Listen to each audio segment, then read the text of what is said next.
ಆಮೇಲೆ ಹೆಂಗೋ ಆತನ ಜೊತೆಲೆ ಕೆಲಸದ ಅವ್ರು ಹೇಳಿದ ತಕ್ಷಣ ಆತನ ಏನ್ ಮಾಡ್ತಾನೆ, ಮುಳುಗಕ್ಕೆ ಹೋಗ್ತಾನೆ. ಮುಳುಗಕ್ಕೆ ಹೋಗ್ತಾನೆ, ಆಯ್ತು ಅಂತ ಒಪ್ಪಿಸ್ಕೊಟ್ಟು ಏನ್ ಮಾಡ್ತಾನೆ, ಮುಳುಗಕ್ಕೆ ಹೋಗ್ತಾನೆ. ಒಂದು ಸರಿ ಮುಳುಗ್ತಾನೆ, ಏನು ಚೇಂಜ್ ಆಗಿಲ್ಲ. 2 ಸಾರಿ ಮುಳುಗ್ತಾನೆ, ಏನು ಚೇಂಜ್ ಆಗಿಲ್ಲ. 3ನೇ ಸರಿ ಮುಳುಗ್ತಾನೆ, ಏನು ಚೇಂಜ್ ಆಗಿಲ್ಲ. 4ನೇ ಸರಿ ಮುಳುಗ್ತಾನೆ, ಏನು ಚೇಂಜ್ ಆಗಿಲ್ಲ. 6ನೇ ಸರಿ ಮುಳುಗ್ತಾನೆ, ಏನು ಚೇಂಜ್ ಆಗಿಲ್ಲ. 7ನೇ ಸರಿ ಮುಳುಗಿ ಎದ್ದು ನೋಡ್ತಾನೆ, ಅವನು ಕೂಸಿನಂತೆ ಅವನಲ್ಲಿರುವ ಕುಷ್ಠರೋಗ. 7 ಅನ್ನೋದು ಪರಿಪೂರ್ಣತೆ. ನಿನ್ನ ಪಾಪಗಳಿಂದ ನೀನು ಬಿಡುಗಡೆ ಆಗಬೇಕಾ, ರಕ್ಷಣೆಗೆ ಬರಬೇಕಾ, ಪರಿಪೂರ್ಣವಾಗಿ ನೀನು ದೇವರಿಗೆ ಒಪ್ಪಿಸಿಕೊಡು. ಪರಿಪೂರ್ಣವಾಗಿ ಒಪ್ಪಿಸಿಕೊಡು. ನೀನು ಯಾವಾಗ ಪರಿಪೂರ್ಣವಾಗಿ ಒಪ್ಪಿಸಿಕೊಡ್ತೀಯೋ ಆಗ ದೇವರು ನಿನ್ನ ಕಂಪ್ಲೀಟ್ ವಿಷಯಗಳಲ್ಲಿ ಬಿಡುಗಡೆ ಮಾಡ್ತಾರೆ. ಕೆಲವರು ಏನ್ ಮಾಡ್ತೀವಿ, ಇಲ್ಲೂ ಒಂದು ಕಾಲಿಟ್ಟಿರ್ತೀವಿ, ಅಲ್ಲೂ ಒಂದು ಕಾಲಿಟ್ಟಿರ್ತೀವಿ ಅಲ್ವಾ. ಆ ವಿಷಯಗಳನ್ನು ಬಿಟ್ಟು ನಾವು ಯಾವಾಗ ದೇವರಿಗೆ ಪರಿಪೂರ್ಣವಾಗಿ ಒಪ್ಪಿಸಿಕೊಡ್ತೀವೋ ಆಗ ದೇವರು ದೊಡ್ಡ ಕಾರ್ಯಗಳನ್ನ ಮಾಡ್ತಾರೆ. ಆಮೇಲೆ ದೇವರ ಮಕ್ಕಳೇ, ಇದನ್ನೇನು ತಿಳ್ಕೊಂಡಿಲ್ಲ, ಒಂದು ವೇಳೆ ನಾನು ನನ್ನ ಕಾಸಿನ ತಗೊಂಡೋದ್ರೆ ರಕ್ಷಣೆ ಆಗ್ಬೋದು. ಆ ಸದ್ಯ ಅದನ್ನ ಅನೇಕ ಬೆಲ್ತನ ತಗೊಂಡೋಗಿದ್ದ ಅಂತ ದೇವರ ಮಾತು. ಅದು ಮಾತ್ರವಲ್ಲ, ಅದನ್ನ ಹೇಳ್ದ, ನಾನು ರಾಜನ ಹತ್ರ ಹೋದ್ರೆ ರಾಜ ಕರ್ಸಿ ಮಾಡ್ಬೋದು ಅಂತ ಹೇಳ್ತಾನ. ರಾಂಗ್ ಪರ್ಸನ್ ಹತ್ರ ಹೋದ ಆಗಿಲ್ಲ. ಆದ್ರೆ ಅದನ್ನ ಯಾವಾಗ ರೈಟ್ ಪರ್ಸನ್ ಹತ್ರ ಹೋಗ್ತಾನ ಆಗ ದೊಡ್ಡ ಕಾರ್ಯಗಳಾಗ್ತದೆ. ಇನ್ನೊಂದು ಅದನ್ನ ಏನ್ ಅನ್ಕೊಂಡ, ನಮ್ಮನ್ನು ಆಚೆ ಬಂದ್ಬಿಟ್ಟು ಎಲೀಷಾ ಏನ್ ಮಾಡ್ತಾರೆ, ನಮ್ಮ ಮೇಲೆಲ್ಲ ಕೈ ಇಡ್ತಾರೆ. ಕೈ ಇಟ್ಟರೆ ನಾನು ಗುಣ ಆಯ್ತೀನಿ ಅಂತ ಅನ್ಕೋತಾರೆ. ದೇವ್ರ ಮಕ್ಕಳೇ, ಕೆಲವರು ಏನ್ ಅನ್ಕೋತಾರೆ, ನಾವು ರಕ್ಷಣೆ ದಾರಿ ಬರ್ಬೇಕಾ, ಅದು ಸಂಪ್ರದಾಯದಿಂದ ರಕ್ಷಣೆ ದಾರಿ ಬರ್ತದೆ. ಹಿಂಗೆ ಸಂಪ್ರದಾಯ. ಕೆಲವರು ಹೇಳ್ತಾರೆ 7 ಬೆಟ್ಟಗಳನ್ನ ಹಾಕ್ತೀವಿ ಅಂತಾರೆ. ಕೆಲವರು ನಮ್ಮನೆ ಕೆಲವರು ಶುರುವಾಗಿದೆ 12 ಚರ್ಚ್ಗಳು ರೌಂಡ್ ಹೊಡಿಯೋಣ. ಕೆಲವರು ಹೇಳ್ತಾರೆ ಇಲ್ಲಿ ಹೋಗ್ಬಿಟ್ಟು ಇದು ಮಾಡಿ ಅದು ಮಾಡಿ. ಈ ಸಂಪ್ರದಾಯದಿಂದ ನೀನು ಬಿಡುಗಡೆ ಆಗಲ್ಲ ದೇವರ ಮಕ್ಕಳೇ. ಸಂಪ್ರದಾಯ ಅದು ಮಾಡಿದ್ದು ಕೆಲವು ವಿಷಯಗಳನ್ನ ಫಾಲೋ ಮಾಡೋದಕ್ಕೆ, ಆದ್ರೆ ನಿನ್ನ ಸಂಪ್ರದಾಯದಿಂದ ನೀನು ಯಾವತ್ತೂ ಬಿಡುಗಡೆ ಆಗಲ್ಲ. ನಮ್ಮ ಸಭೆಗಳಲ್ಲಿ ಟ್ರೆಡಿಷನ್ ಮಾಡ್ಕೊಂಡ್ಬಿಟ್ಟಿದ್ದೀವಿ. ಏನಂದ್ರೆ ನಾವು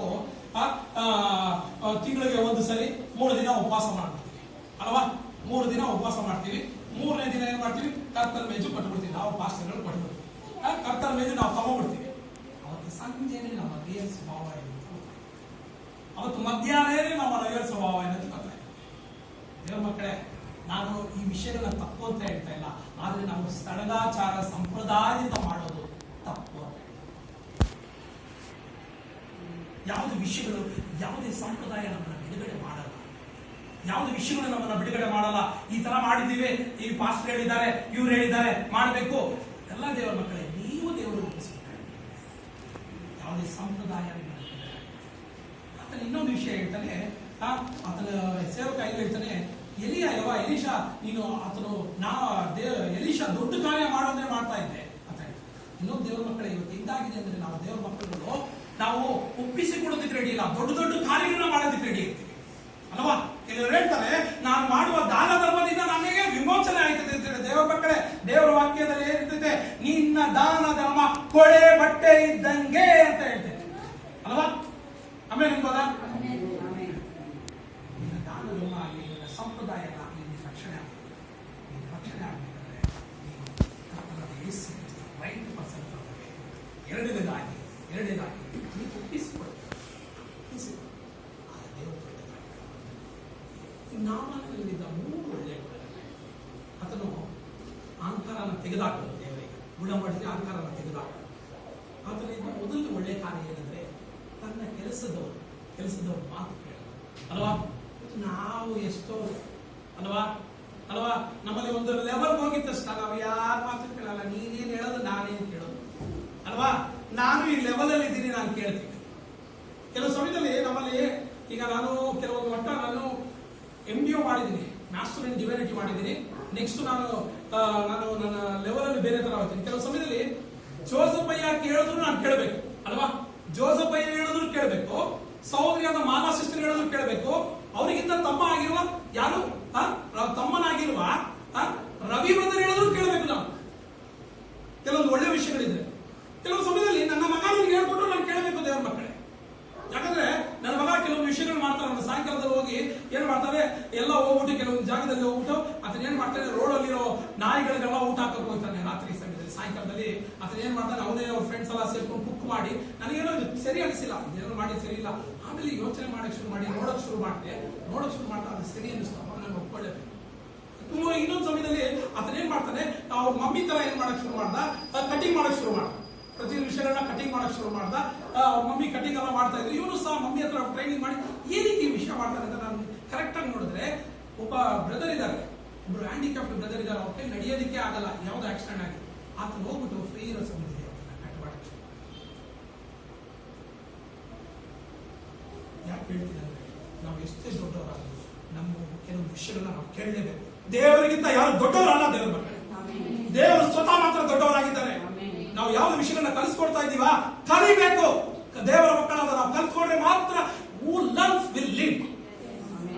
ಯಾವಾಗ ನೀನ್ ಲರ್ನ್ ಮಾಡಕ್ ಶುರು ಮಾಡ್ತೀಯೋ ಆಗ ನೀನ್ ಲೀಡ್ ಆಗ್ತೀಯ. ನೀನ್ ಯಾವಾಗ ಕಲ್ತ್ಕೊಂಡಿಲ್ವೋ ಲೀಡ್ ಆಗಲ್ಲ. 15 ವರ್ಷ 20 ವರ್ಷ ರವಿ ಅಯ್ಯ ಇಲ್ಲೇ ಇದ್ದಾರೆ, ಗೊತ್ತು, ಅವ್ರು ಗೊತ್ತು. ನಾನು ದೇವಪ್ರಸಾದ್ ಬಾಬು ಅವರ ಅಂಡರ್ಲಿ ಮಾಡಿದೆ. ನನ್ನ ಮೊದಲನೇ ಕೆಲಸ ಏನು ಗೊತ್ತಾ, ಸ್ಯಾನಿಟೇಷನ್ ಕ್ಲೀನ್ ಮಾಡೋದು ಸಭೆಯಲ್ಲಿ, ಚೇರ್ಗಳು ಹಾಕೋದು. ನನ್ನ ಮಗನಿಗೆ ನಾವು ಗೊತ್ತು, ಚಿಕ್ಕವನಾಗಿದ್ದ, ಸಭೆ ಇಲ್ಲ, ಸೌಂಡ್ ಸ್ಪೀಕರ್ ಎಲ್ಲ ಎತ್ತಿಟ್ಕೊಂಡು ಕೆಲವು ಸಮಯದಲ್ಲಿ ಅವರು ಬಂದಿದ್ದಾನೆ, ಹೇಳಿ ಎತ್ಕೊಂಡು ಹಾಕ್ಬಿಟ್ಟು ಇದೇ ನನ್ನ ಕೆಲಸ. ಇವತ್ತು ದೇವರು ಅದಕ್ಕೆ ನಿಲ್ಲಿಸಿದ್ದಾರೆ. ಇದು ನಾ ಸ್ವಬಲದಿಂದ ನಾನು ಬಂದಿಲ್ಲ, ಇದು ದೇವರ ಕಾರ್ಯ ಆಗಿದೆ. ದೇವರ ಕಾರ್ಯನ ದೇವರೇನ್ ಮಾಡ್ತಾರೆ. ಆದ್ರಿಂದ ಸಣ್ಣವರಾಗಿದ್ರು ನಾವು ಕೇಳಬೇಕು, ದೊಡ್ಡವರಾಗಿದ್ರು ನೀನೇನು ಹೇಳೋದು ನಾನೇನು ಕೇಳೋದು ಅಂತ ಕೇಳಬಾರ್ದು. ಇದು ದೇವರ ವಾಕ್ಯ ವಿರೋಧ. ನೀನು ಯಾವಾಗ ಕಲ್ತೀಯೋ ಆಗ ದೊಡ್ಡವನಾಯ್ತೀಯ ಅಲ್ವಾ. ನೀನು ಯಾವಾಗ ಕಲಿಯಕ್ಕೆ ಶುರು ಮಾಡ್ತೀಯೋ ಆಗ ಆಟೋಮೆಟಿಕ್ ಆಗಿ ದೇವರ ವಿಷಯದಲ್ಲಿ ದೊಡ್ಡವನ. ನೀನು ಯಾವಾಗಲೂ ಕಲಿಯೋದಿಲ್ವೋ ನೀನು ದೊಡ್ಡವನಾಗೋದಿಲ್ಲ. ಎರಡನೇದಾಗಿ ಅದು ಮಾತ್ರವಲ್ಲ, ದೇವರ ವಾಕ್ಯದಲ್ಲಿ ಇನ್ನೊಬ್ಬ ಹೇಳ್ತಾನೆ, ಅದೇ ತರ ಇನ್ನೊಬ್ಬರು ಹೇಳ್ತಾನೆ. ಆತನ ತಗ್ಗಿಸಿ ಹೇಗೆ ಹೇಳ್ತಾನೆ ಅಂದ್ರೆ, ನೀವು ನೋಡ್ಬೇಕಾದ್ರೆ 15ನೇ ವಾಕ್ಯದಲ್ಲಿ ನೋಡಿ, ಅದೇ 5ನೇ ವಾಕ್ಯ. ಅನಂತರ ಅವನು ತನ್ನ ಪರಿವಾರದವರೊಡನೆ ಹಿಂದಿರುಗಿ ದೇವರ ಮನುಷ್ಯ ಹತ್ತಿರ ಹೋಗಿ ಅವನ ಮುಂದೆ ನಿಂತು, ಇಸ್ರಾಯೇಲ್ ದೇಶದಲ್ಲಿರುವ ದೇವರ ಹೊರತಾಗಿ ಲೋಕದಲ್ಲಿ ಬೇರೆ ದೇವರು ಇರುವುದೇ ಇಲ್ಲವೆಂದು. ನೋಡಿ ಎಷ್ಟು ತಗ್ಗಿಸುವಿಕೆ ಬರ್ತಾನೆ. ಅದರಲ್ಲಿ ಗುಣ ಹೊಂದಿದ ತಕ್ಷಣ ಏನ್ ಮಾಡ್ತಾನೆ, ಯಾರ ಹತ್ರ ಓಡಿ ಬರ್ತಾನೆ, ಅಂದ್ರೆ ದೇವರ ಮನುಷ್ಯ ಹತ್ರ ಓಡಿ ಬರ್ತಾನೆ. ಇದು ಒಳ್ಳೆ ಸ್ವಭಾವ. ಮತ್ತು ಡಾಕ್ಟರ್ ಹತ್ರ ಏನಕ್ಕೆ ಹೋಗ್ತೀವಿ, ಪದೇ ಪದೇ ಹೇಳ್ತಾ ಇರ್ತೀವಿ, ಡಾಕ್ಟರ್ ಹತ್ರ ಏನಕ್ಕೆ ಹೋಗ್ತೀವಿ ನಾವು, ಏನಾದ್ರೂ ಒಂದು ಮೆಡಿಸಿನ್ ತಗೊಳ್ಬೇಕು. ಆದ್ಮೇಲೆ ನಾವು ಡಾಕ್ಟರ್ ಹತ್ರ ಹೋಗ್ತೀವ, ಡಾಕ್ಟ್ರೇ ನೀವೆಲ್ಲ ಗುಣಪಡಿಸ್ಬಿಟ್ಟೆ ಡಾಕ್ಟ್ರೇ, ಥ್ಯಾಂಕ್ ಯು ಡಾಕ್ಟ್ರೇ ಅಂತ ಹೋಗಿ ಹೇಳ್ತೀವ. ಇವಾಗ ಭಯ, ಎಲ್ಲಿ ಫೀಸ್ ಕಿತ್ಕೊಂಡ್ಬಿಡ್ತಾರ. ಆದ್ರೆ ದೇವರ ಯಾವಾಗ ನಾನು ಗುಣಪಡಿಸ್ತೀವೋ ನಾವು ದೇವರ ತಿರುಗಿ ಮರಳಿ ಬರಬೇಕು ಅಂತ ದೇವರ 10 ಪುಸ್ತಕವಾಗಿ ನಾವು ದೇವರು ಗುಣಪಡಿಸ್ತಾರೆ. ಅದರಲ್ಲಿ ಒಬ್ಬ ಸಮಾಧಿ ಬಂದಾಗ ಅದನ್ನು ಯೇಸು ಕ್ರಿಸ್ತ ಕೇಳ್ತಾನೆ, ನಾನು 10 ಜನನ ಗುಣಪಡಿಸಿದಲ್ಲ, ನೀವು ಒಬ್ಬರೇ ಬಂದಿದ್ದೀರಲ್ಲ ಹೇಗೆ ಅಂತ ಕೇಳ್ತಾರೆ. ನಮ್ಮನ್ನು ಸಹ ದೇವರು ನಿರ್ಮಿಸ್ತಾರೆ. ನಾವು ಯಾವಾಗ ಗುಣವಂತೀವೋ ತಿರ್ಗಾ ಕಷ್ಟ ಅಂದಾಗ ಓಡ್ ಬಂದ್ಬಿಡ್ಬಾರ್ದು ದೇವರ. ನಾವು ದೇವರ ಹತ್ರನೇ ಇರ್ಬೇಕಾದ್ರೆ ಎಲ್ಲ ಕಷ್ಟಗಳು ನಮಗೆ ಆರಾಮಾಗುತ್ತೆ. ಆಮೇಲೆ ಅದನ್ನ ಏನ್ ಮಾಡ್ತಾನೆ, ತಿರುಗಿ ಬರ್ತಾನೆ. ತಿರುಗಿ ಬಂದು ಕಾಣಿಕೆನ ಕೊಡಕ್ಕೆ ಶುರು ಮಾಡ್ತಾನೆ. ಅವನು ಎಕ್ಸ್ಪೆಕ್ಟ್ ಮಾಡೋದು ರೆಡಿ ಇಲ್ಲ. ಎಲೀಷ ಏನು ಆತನ ಆಲೋಚನೆ ಏನಾಗಿರ್ಬೇಕು, ನನಗೆ ಕೊಟ್ಟರೆ ದೇವ್ರು ಕೊಡಲಿ, ಮನುಷ್ಯ ಕೊಡೋದು ಬೇಡ ಆಗಿರ್ಬೋದು. ಅವನು ಎಕ್ಸೆಪ್ಟ್ ಮಾಡಿಲ್ಲ, ಎಕ್ಸೆಪ್ಟ್ ಮಾಡದೆ ಕಳಿಸ್ಬಿಡ್ತಾನೆ. ಆತನು ಸಂತೋಷ ಉಳ್ಳವರಾಗಿ ಆತನೇನ್ ಹೇಳ್ತಾನೆ, ನಾನು ಹೋಗೋ ಜಾಗದಲ್ಲಿ ನಿನ್ನ ದೇವರನ್ನೇ, ಯೆಹೋವ ದೇವರನ್ನೇ ಘನಪಡಿಸ್ತೀನಿ ಅಂತ. ಆತನು ಮೇಬಿ ಹೋಗಿ ಅಲ್ಲೆಲ್ಲ ಹೇಳಿರ್ಬೋದು, ಹಿರಿಯ ದೇಶದಲ್ಲೆಲ್ಲ ಎಲ್ಲಾ ಜಾಗದಲ್ಲೂ, ಅರಾಮ್ಯ ದೇಶದಲ್ಲೆಲ್ಲ ಹೇಳಿರ್ಬೋದು ಅಲ್ವಾ. ಅದು ಮಾತ್ರವಲ್ಲ, ಇಲ್ಲಿಗೆ ಸ್ಟೋರಿ ಮುಗಿತಾ ದೇವರ ಮಕ್ಕಳೇ. ನಾವೊಂದು ಗುಣವಂದ ಹೋದ, ಸ್ಟೋರಿ ಮುಗಿಲಿಲ್ಲ ದೇವರ ಮಕ್ಕಳೇ. ಇಲ್ಲಿ ಸ್ಟೋರಿ ಶುರುವಾಯ್ತದೆ ಈಗ. ಆಮೇಲೆ 5ನೇ ಅಧ್ಯಾಯ.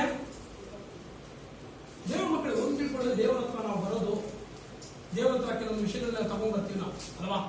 ದೇವರ ಹತ್ರ ಕೆಲವೊಂದು ವಿಷಯಗಳನ್ನ ತಗೊಂಡ್ಬರ್ತೀವಿ. ಇದೆಲ್ಲ ನಡೀಲಿ, ಒಂದು ಮಾರ್ಕ್ ಹಾಕೊಂಡ್ಬರ್ತೀವಿ ಅಲ್ವಾ, ಒಂದು ಲಿಸ್ಟ್ ಮಾಡ್ಕೊಂಡ್ಬರ್ತೀವಿ. ಇದೆಲ್ಲ ನಡಿಬೇಕು, ಇದೆಲ್ಲ ನಡಿಬೇಕು, ಇದೆಲ್ಲ ಹಿಂಗ್ ನಡಿಬೇಕು, ಹಿಂಗ್ ಮಾಡ್ಬೇಕು ಅಂತ ಬಂದ್ರೆ ಅವಾಗ ದೇವ್ರು ಏನ್ ಮಾಡ್ತಾರೆ, ಅದಕ್ಕೆ ಕರೆಕ್ಟ್ ಆಗಿ ನೀವು ಕೊಟ್ರೆ ಅದು ದೇವರ ವಿಷಯಗಳ. ನಾವು ದೇವರ ಹತ್ರ ಏನ್ ಬರ್ಬೇಕಂದ್ರೆ, ನೀನೇನ್ ನನ್ನ ಜೀವಿತದಲ್ಲಿ ಬಯಸ್ತೀಯ, ನೀನ್ ನನ್ನ ಜೀವಿತದಲ್ಲಿ ಏನು ಬಯಸ್ತೀಯ ಅದರಂತೆ ಆಗುವಂತೆ ನಿನ್ನ ಕೃಪೆ ಮಾಡುವಂತ ದೇವರು ಬಂದ್ರೆ ಅವಾಗ ನಮ್ಗೆ ಆಶೀರ್ವಾದ ಬರ. ಅದೇ ಟೀಚಿಂಗ್ ಅಲ್ವಾ. ನಾವೇನು ಬಯಸಿ ಬರೋದಲ್ಲ, ದೇವರು ಏನು ಕೊಡ್ತಾರೆ ಅದನ್ನ ಎಕ್ಸೆಪ್ಟ್ ಮಾಡಿ ತಗೊಳ್ಳೋದೇ ಟೀಚಿಂಗ್ ಆಗಿದೆ ಅಲ್ವಾ. ಇಲ್ಲಿ ನೋಡ್ಬೇಕಾದ್ರೆ ಇಲ್ಲಿ ಮುಗಿಲಿಲ್ಲ ಸ್ಟೋರಿ. 20ನೇ ವಾಕ್ಯ. ನಾಮಾನನು ಸ್ವಲ್ಪ ದೂರಕ್ಕೆ ಹೋದ ನಂತರ ದೇವರ ಮನುಷ್ಯನಾದ ಎಲೀಷನ ಸೇವಕ ಗೆಹಾಜಿಯ ಮನಸ್ಸಿನಲ್ಲಿ, ನನ್ನ ಯಜಮಾನನು ಅರಮ್ಯನಾದ ಈ ದುಡ್ಡನ್ನ ಬೇಡ ಅಂದಿದ್ದನ್ನ ಆತನು ಗೆರಾಜಿ ನೋಡ್ತಾನೆ. ನೋಡ್ಬಿಟ್ಟು ಆತನ ಏನ್ ಮಾಡ್ತಾನೆ, ಆತನ ಹಿಂದೆ ಓಡ್ ಬರ್ತಾನೆ. ಹೋಯ್ತಾನೆ, ಓಡ್ ಬಂದ್ಬಿಟ್ಟು ಏನ್ ಹೇಳ್ತಾನೆ, ಕೇಳ್ತಾನೆ. ನೋಡಿ ಅದೇ ವಾಕ್ಯ ನೋಡಿ, 23ನೇ ವಾಕ್ಯ, 22ನೇ ವಾಕ್ಯದಿಂದ 22ನೇ ವಾಕ್ಯ. ಅವನು ಕ್ಷೇಮ ಎಫ್ರಾಯಿಂ ಪರ್ವತ ಪ್ರದೇಶದಿಂದ ಪ್ರವಾದಿ ಮಂಡಳಿಯರಾದ ಇಬ್ಬರು ಯೌವನಸ್ಥರು ಬಂದಿರುತ್ತಾರೆ. ಆದ್ದರಿಂದ ಅವರಿಗೋಸ್ಕರ ಬೇಗನೆ ಬಂದು ತಲಾಂತರ ಬೆಳ್ಳಿಯನ್ನು 2 ದುಸ್ತು ಬಟ್ಟೆಗಳನ್ನು ತೆಗೆದುಕೊಂಡು ಬರಬೇಕೆಂಬುದಾಗಿ ನನ್ನ ಯಜಮಾನನನ್ನು ನನ್ನನ್ನು ನಿನ್ನ ಬಳಿಗೆ ಕಳುಹಿಸಿದನು ಎಂದು ಉತ್ತರ ಕೊಟ್ಟನು. ನಾಮಾನನು 2 ತಲಾಂತರನ್ನಾದರೂ ತೆಗೆದುಕೊಳ್ಳಬಾರದು ಎಂದು ಅವನನ್ನು ಒತ್ತಾಯಪಡಿಸಿ ಅದನ್ನು 2 ಚೀಲಗಳನ್ನು ಹಾಕಿಸಿ ಆ ಚೀಲಗಳನ್ನು 2 ದುಸ್ತು ಬಟ್ಟೆಗಳನ್ನು ಇಬ್ಬರು ಇಲ್ಲಿ ಏನಾಗುತ್ತೆ ಅಂದ್ರೆ ಇಲ್ಲಿ ಆಗಿದ ತಕ್ಷಣ ಏನಾಗುತ್ತೆ ಅಂದ್ರೆ ಆತನ ಹಿಂದೆ ಓಡ್ ಬರ್ತಾನೆ. ಹಿಂದೆ ಓಡ್ ಬಂದು ಹೇಳ್ತಾನೆ ಏನಂತಾನೆ ಆ ಕಾಸನ್ನ ರಿಕ್ವೆಸ್ಟ್ ಮಾಡ್ತಾನೆ. ವಾಟ್ಸಾಪ್ ಮಾಡ್ಬೇಕಂದ್ರೆ ಆತನ ಬೇಡ ಅನ್ನೋ ದುಡ್ಡನ್ನ ಎಕ್ಸೆಪ್ಟ್ ಮಾಡಿ ಹೇಳ್ತಾನೆ ಸುಳ್ಳು ಹೇಳ್ತಾನೆ, ಈ ತರ ಬಂದಿದ್ದೇನೆ ಆ ತರ ಬಂದಿದೆ ಅಂತ ದುಡ್ಡನ್ನೆಲ್ಲ ಎಕ್ಸೆಪ್ಟ್ ಮಾಡಿ ತಗೊಂಡೋಗೋದಕ್ಕೆ ಶುರು ಮಾಡ್ತಾನೆ. ತಗೊಂಡೋಗದೆ ಅವನಿಗೆ ಗೊತ್ತಾಗದೆ ಏನ್ ಮಾಡ್ತಾನೆ, ಅದನ್ನ ಹೋಗಿ ಒಂದು ಜಾಗದಲ್ಲಿ ಅವ್ರು ಸೆಟ್ಟು ಏನು ಗೊತ್ತಿಲ್ಲದಂಗೆ, ಇವತ್ತು ದೇವರ ಮಕ್ಕಳ ಅನೇಕ ಮಾಡ್ತೀವಿ, ಸಭೆಗೆ ಬಂದಾಗ ಒಳ್ಳೆಯವರಾಗಿ ನಡ್ಕೋತೀವಿ, ಕೆಲವೊಂದು ವಿಷಯಗಳಲ್ಲಿ ಗೊತ್ತಿಲ್ಲದಂಗೆ ಆದ್ರೆ ದೇವರಿಗೆಲ್ಲ ಗೊತ್ತು ಅಲ್ಲ, ಅವ್ರು ತಿಳ್ಕೊಳ್ಳಿ ಅದನ್ನ ಎತ್ಕೊಂಡೋಗಿ ಔಸಿ ಇಟ್ಟುಬಿಟ್ಟು ಆತನ ಮಾಡ್ತಾನೆ, ಔತಿ ಮಾಡಿಬಿಟ್ಟು ಏನು ಗೊತ್ತಿಲ್ಲದಂಗೆ ನಿಂತವನೆ. ಆದ್ರೆ ಕಡೆಯ ವಾಕ್ಯ ಓದಿ ಸಿಸ್ಟರ್, 27ನೇ ವಾಕ್ಯ. ನಾಮಾನನ ಕುಷ್ಠವು ನಿನ್ನನ್ನು 26ನೇ ವಾಕ್ಯ. ಆಗ ಎಲೀಷನು ಅವನಿಗೆ, ಒಬ್ಬನು ರಥದಿಂದ ಇಳಿದು ಬಂದು ನಿನ್ನನ್ನು ಎದುರುಗೊಂಡದ್ದು ನನ್ನ ಜ್ಞಾನ ದೃಷ್ಟಿಗೆ ಕಾಣಿಸಲಿಲ್ಲವೆಂದು ನೆನೆಸುತ್ತೀಯೋ? ದ್ರವ್ಯ ಬಟ್ಟೆಗಳು, ಎಣ್ಣೆ ಮರದ ತೋಪುಗಳು, ದ್ರಾಕ್ಷಿ ತೋಟಗಳು, ಕುರಿದನಗಳು, ದಾಸಿ ಜನವು ಇವುಗಳನ್ನು ಸಂಪಾದಿಸುವುದಕ್ಕೆ ಇದು ಸಮಯವೋ? ನಾಮಾನನ ಕುಷ್ಠವು ನಿನ್ನನ್ನು ನಿನ್ನ ಸಂತಾನದವರನ್ನು ಸದಾಕಾಲ ಹಿಡಿದಿರುವುದು ಅಂದನು. ಕೂಡಲೇ ಅವನಿಗೆ ಕುಷ್ಠ ಏನ್ ಹೇಳ್ತಾರಂದ್ರೆ ಇದು ಎಲೀಷನಿಗೆ ಗೊತ್ತಾಗ್ತದೆ. ಆತನು ಮಾಡಿದ ಕಾರ್ಯ ಎಲೀಷನ್ ಗೊತ್ತಾದಾಗ ಆತನು ಸೈಲೆಂಟ್ ಆಗಿ ನಿಂತಿರ್ತಾನೆ. ನಮ್ಗೆ ಗೊತ್ತಿದ್ರೆ ಅವ್ನು ಕ್ಷಮಾಪಣೆ ಕೇಳಬಹುದಾಗಿತ್ತು, ಅವನು ಕೇಳಿಲ್ಲ, ನಿಂತಿದ್ದಾಗ ಆತನ ಏನ್ ಹೇಳ್ತಾನೆ, ನಾಮಾನಿಗೆ ಬಿಟ್ಟಿದ್ದ ಕುಷ್ಠ ಏನಿಲ್ಲ. ದೇವ ಮಕ್ಕಳೇ, ಒಬ್ಬ ಅಹಂಕಾರನ ಬಿಟ್ಬಿಡೋದ, ಇನ್ನೊಬ್ಬ ಏನ್ ಪಡ್ಕೊಡೋದ? ಅಹಂಕಾರನ ಬಿಟ್ಬಿಟ್ಟು ಕುಷ್ಠರೋಗನ ಬಿಟ್ಬಿಡೋದ. ಇನ್ನೊಬ್ಬ ದೇವ ಸೇವಕ, ಇವರು ಯಾರು ಅಸಿಸ್ಟೆಂಟ್, ನಾನು ಹೇಳಿದ ಅಸಿಸ್ಟೆಂಟ್ ಪಾಸ್ಟರ್, ಇವರು ಅವ್ರು ದೊಡ್ಡ ಪಾಸ್ಟರ್, ಇವರು ಅಸೋಸಿಯೇಟ್ ಪಾಸ್ಟರ್, ಇಲ್ಲ ಅಸಿಸ್ಟೆಂಟ್ ಪಾಸ್ಟರ್. ಏನ್ ಪಡ್ಕೊಳ್ಳೋದ? ದುರಾಸೆ ಫೇರಾಸೆಯಿಂದ. ಇಲ್ಲಿ ಏನಾಗ್ತಿದೆ, ಇಚ್ಛೆನ ಹೇಳ್ತಿದ್ದೆ, ಇಚ್ಛೆ ಹೇಳ್ತಿದ್ದೆ. ದೇವರ ವಾಕ್ಯದಲ್ಲಿ 10 ಕಟ್ಟಲೆ 10ನೇ ಕಟ್ಟಲೆ ಏನ್ ಹೇಳ್ತಿದ್ದೆ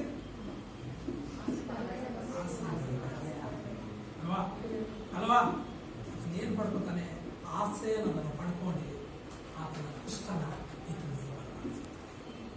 ದೇವರ ಮಕ್ಕಳ ಒಂಚೂರು ಯೋಚನೆ ಮಾಡ್ಕೊಂಡು, ದೇವರ ಮಕ್ಕಳಾದ ನಾವುಗಳು ಅನೇಕರು ಅನ್ಯರು ಬಂದು ರಕ್ಷಣೆಗೆ ಬಂದು ಒಳಗಡೆ ಇದ್ದವರು ಪಾಪಕ್ಕೆ ಪುಸ್ತಕ, ಆ ಪಾಪ ಎಂಬ ಪುಸ್ತಕ.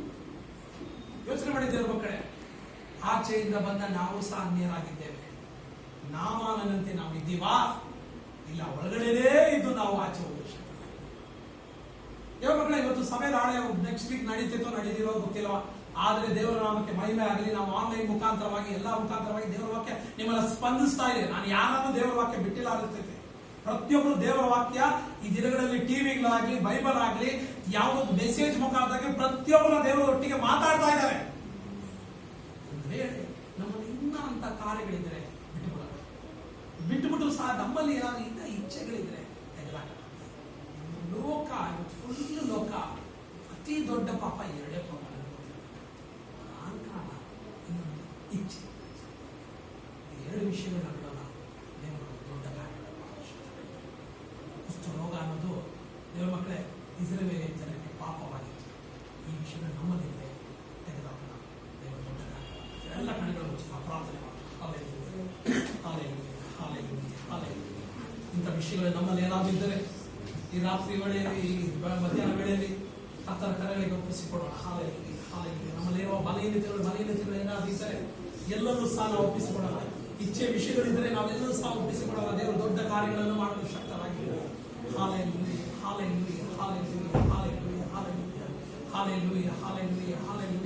ನಾವು ಈ ಟೈಮ್ಗೆ ಮುಗಿಸಬೇಕು ಅಂತ ಪ್ಲಾನ್ ಮಾಡಿದ್ದೀವಿ. ಆದ್ದರಿಂದ ದೇವರ ಮಕ್ಕಳ